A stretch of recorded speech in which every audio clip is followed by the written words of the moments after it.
दिन तक वो आता ही रहते बस 3 दिन तक।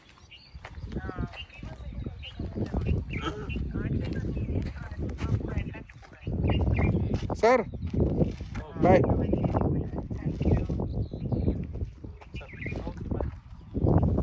कुठे चालले सर दोघे जण? बोला कुठे चालले? चाललो गोव्याला. गोव्याला चालल्या का? चांगले. चालत जहाँ मंजिल ले चले वहाँ निकल जाएंगे. Walking tour to Goa. Yes sir. Sir तुमचा कोट. अरे गाडी जाईल तुमच्या वरून, साईडला या. वकिला लांगरबारी खायला नदी.